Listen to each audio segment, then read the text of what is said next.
Hello everyone, welcome back to my channel Let's Learn with Lizzie. Today we are going to learn all about nouns. Are you ready? Grab your notebook because we are going to take notes today. So firstly, what is a noun? A noun is actually a word that names a person, place, thing, or any idea. For example, doctor, mother, Albert Einstein, city, school, Mount Everest, pencil, music, phone, freedom, love, courage, etc. All these things, whatever you see through your eyes, is a noun. Let's have a quick mind map about the nouns. So there are different types of nouns. First comes the common noun, which means a general name, a common name given to the noun. For example, boy, monument, country.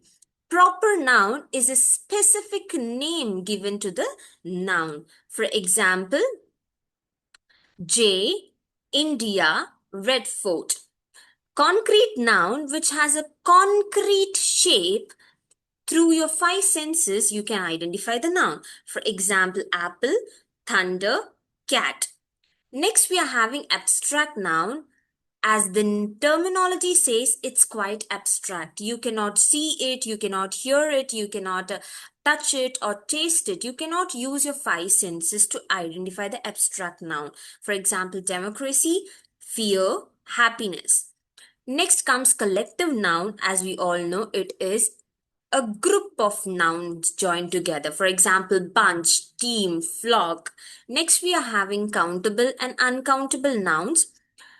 In countable noun, as the terminology says for itself, it can be counted in numbers. But uncountable, you cannot count it, but you can measure it through units.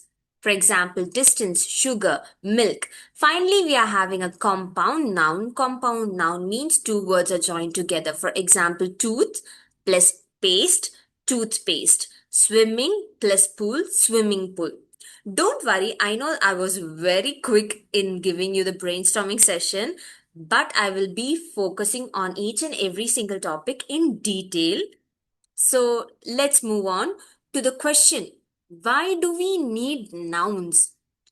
We need nouns to name people, place, things, and ideas, to communicate very clearly with others, to express our thoughts and feelings like love, freedom, fear, to build sentences as subjects and objects because that is the function of the noun which we will be soon covering in another video. To organize and categorize information, to make sense of the world around us. Let's focus on common noun in detail. A common noun is a general name given for a person, place, animal, thing, or idea. It does not begin with a capital letter. This is very important tip. Please understand that common noun will not start with a capital letter until and unless you are using the common noun in the beginning of the sentence. For example, person, girl, teacher, farmer. For place, city, river, park. Thing, book, hat, chair. Finally, idea, happiness, strength, honesty. Basically, whatever you can see around you is called as a common noun. So let's have a small activity. Over here for you all, I have given an excerpt from the classic book Little Women by Louisa May Alcott. We have to identify the common noun. Pause the video and take your time to identify the common noun in this excerpt. Joe was the first to wake in the grey dawn of Christmas morning. No stockings hung at the fireplace, and for a moment she felt very happy. So in this excerpt, morning is a common noun because it is talking about the time of the day. Next is stockings. It is talking about a thing. Then we are having fireplace. It's a place.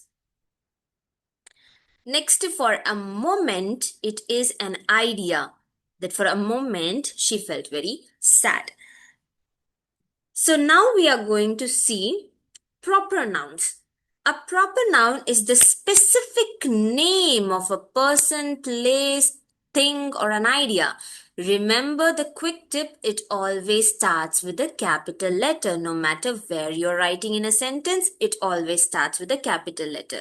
So let's see the examples. Shakespeare, Anne, Mahatma Gandhi, Paris, Nile River, Mount Everest, Mona Lisa, iPhone, Titanic, Diwali, World War II, Renaissance.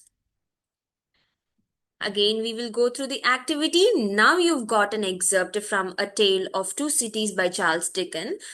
Go through the excerpt, pause the video, and identify the proper nouns. There was a king with a large jaw and a queen with a plain face on the throne of England. There was a king with a large jaw and a queen with a fair face on the throne of France. I know this is quite easy, right? It's clearly evident that England is a proper noun. France is again a proper noun. And in this excerpt, the name of the author Charles Dickens is also a proper noun. Did you notice that all these words are starting with a capital letter? Right? It's the quality of the proper noun that it always starts with a capital letter. Now let's move on to concrete noun. A concrete noun names something you can see, hear, touch, taste, or smell. That is, you can use your five senses. It refers to physical objects or substances that can be experienced through five senses that I have already told you. For example, apple, dog, rain, music, flower, pencil, table. Now let's have the activity once again. I've given you the excerpt from The Secret Garden by Frances Hodgson Burnett. She opened the door slowly and looked into the garden. It was the sweetest, most mysterious looking place anyone could imagine. There were walls and roses and grass and the sound of birds singing in the trees. Identify the concrete nouns. So here comes the doors, garden, walls, roses, grass, birds, trees, sound. Now you might be wondering, how can sound come under the concrete noun? Of course, we can hear the sound, right? That's why it is coming under the concrete noun. I hope the concept of concrete noun is clear to you all. Now let's move on to abstract noun. An abstract noun refers to an idea, feeling, quality, or state that cannot be seen, touched, or physically sensed. You can think about it or feel it, but you cannot see or hold it. So, five senses will not work here. So, we are going to say no to five senses. For example, love, bravery, freedom, wisdom, anger, honesty, happiness, fear, etc. You can put abstract noun in a way that you need a sixth sense to feel the abstract noun. Let's have the short and simple activity for you all. Here is an excerpt from the famous classic work Pride and Prejudice by Jane Austen. Let's find the abstract nouns. Vanity and pride are different things, though the words are simple, often used synonymously. A person may be proud without being vain. Pride relates more to our opinion of ourselves, vanity to what we would have others think of us. So let's identify the abstract nouns. Pride, vanity, opinion. Yes. Then think, because it is a state of being, right? So that also comes under the abstract noun. So I hope the concept of abstract noun is clear to you all now. Let's move on to collective noun. A collective noun is a word that names group of people, animals, things considered as a single unit.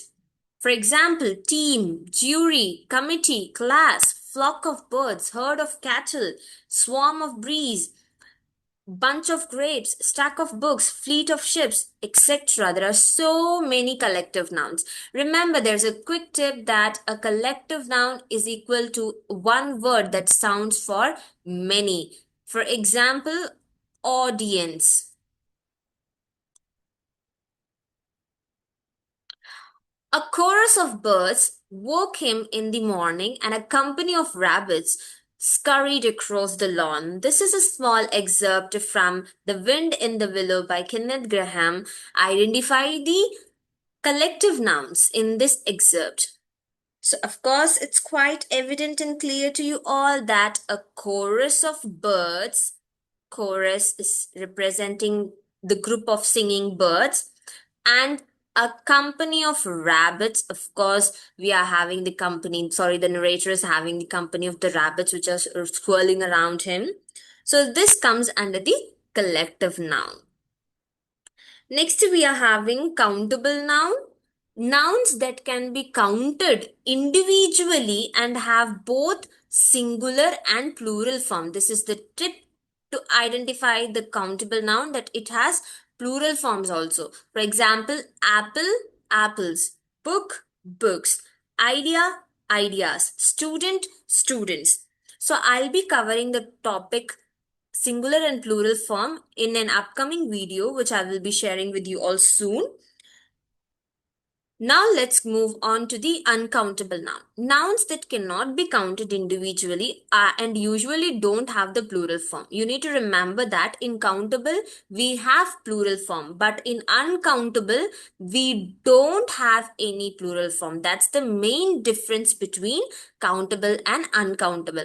As I already told you in the beginning of the session that uncountable noun cannot be counted individually, but you can measure them in units. For example, milk, water, rice, information, advice, happiness. You can use some of the determiners before the uncountable noun like some, much, a little, a lot of. Soon I'll be covering the topics of determiners in the upcoming videos. Again, I will link it in the description box for you all. Now let's focus on the activity. I have given you a literary excerpt over here. You have to identify the countable and uncountable noun. She carried a few books in her bag, but the information she needed was still missing. It's quite evident for you all as books is a countable noun, and we have an uncountable noun, that is the information, because you cannot count the information, how many information you're getting it. Let's have a look on the fun tip for the countable noun and uncountable noun. Some nouns can be both countable and uncountable, but it is depending on the usage of the noun in the sentence. For example, I ordered 2 coffees. Here we are talking about 2 cups of coffees. So we are talking about the cup of coffees that we ordered. So here coffee comes under countable. But in the next sentence, would you like some coffee? Here we are talking about coffee as an uncountable noun because it is in the liquid stage. Now let's focus on the last type of the noun, that is compound noun. A compound noun is a noun made up of 2 or more words that work together as a single noun. These words can be written together, hyphenated, or as separate words. There are 3 types of compound noun which you don't have to mull over a lot, but it is better to know these things. So there are closed compound noun which is not having any kind of hyphens or any space in the between. It's acting as one single word. Next one is hyphenated, where you're going to hyphen the words in between. Finally, you are having open words, which you are having 2 different words put together with a space in the middle. So now let's have a quick activity. Again, I've given an excerpt. We have to identify the compound noun in the excerpt, which I have already done for you all. Fireplace, storybook, window seat. Fireplace and storybook are the examples for closed compound noun, and finally window seat is a hyphenated compound noun. Okay, so now we are having an activity time for you all. Nouns are everywhere. Think about your day so far. List three different types of nouns you encountered today. Example, a person, a place, a feeling, and identify what type of nouns each one are. Let's have a quick recap and I'll give you some master tips for mastering the nouns. First and foremost, you have to ask the question who or what is it? Because the answer for who and what is most probably going to be a noun. Remember that a proper noun always starts with a capital letter. For example, Paris, Gandhi. Abstract nouns are basically ideas and feelings which can't be felt with five different senses that you're having. Collective nouns is a one group word that you need to remember. Countable will have plural form, whereas uncountable will not have a plural form. Compound nouns are two different words but having one meaning. Use sentence clues to identify the type. Circle nouns in reading to build your skills. Okay, viewers, that's it for today. Thank you for watching. If you like this video, kindly please like the video and subscribe my channel and hit the notification bell for knowing the upcoming future videos that I'm going to upload for you all. If you have any queries, kindly drop it in the comment section and see you all in the next video.